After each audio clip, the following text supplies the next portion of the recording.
Mars 1661. Un messager affolé accourt pour transmettre au roi une nouvelle des plus capitales. Le cardinal Mazarin est mort.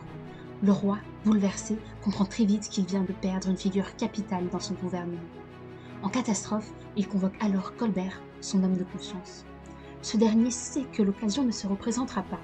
Il doit mettre son plan à exécution pour devenir, une fois pour toutes, le personnage le plus puissant du royaume de France. Colbert conseille alors au roi de réunir les 8 membres de son conseil pour entrer dans une nouvelle ère du pouvoir monarchique. Le lendemain, Louis XIV s'exécute et clame un discours qui changera son règne. Jusqu'à présent, j'ai bien voulu laisser gouverner mes affaires par monsieur le cardinal. Maintenant, il est temps que je les regouverne moi-même. Avec ces mots, il impose donc alors son règne personnel.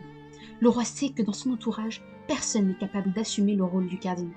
Personne ne voudra risquer de perdre autant pour atteindre cette place de choix.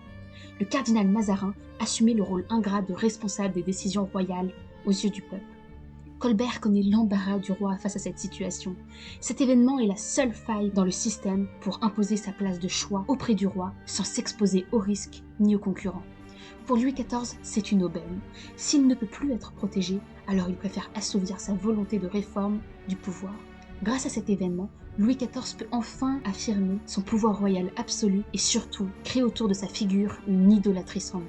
Mais quel intérêt Colbert a-t-il de proposer d'enlever ce poste de bras droit du roi? Est-il réellement l'antagoniste de cette histoire? Colbert, petit protégé de Mazarin, entre dans le cercle restreint de Louis XIV par la grande porte. Effectivement, Mazarin entretenait avec le roi une relation très privilégiée, comparable à celle d'un père avec son fils. À la mort de Louis XIII, le petit Louis XIV devient roi sans figure paternelle. Considéré trop jeune par certains, une lutte au pouvoir éclate. C'est le début de la fronde. Le cardinal, lors de l'occupation de son poste, malgré sa place privilégiée auprès du roi, devient vite la tête à abattre pour le peuple et l'aristocratie. En temps de crise, le peuple ne pouvant pas rejeter leur haine sur le roi, il la rejette alors sur le cardinal qui, lui, est remplaçable. Le peuple fait de ce dernier un personnage risé de tous, à travers des pamphlets et des illustrations appelées les Mazarinades. Cependant, Colbert ne veut pas devenir ce personnage remplaçable qui subit les décisions royales.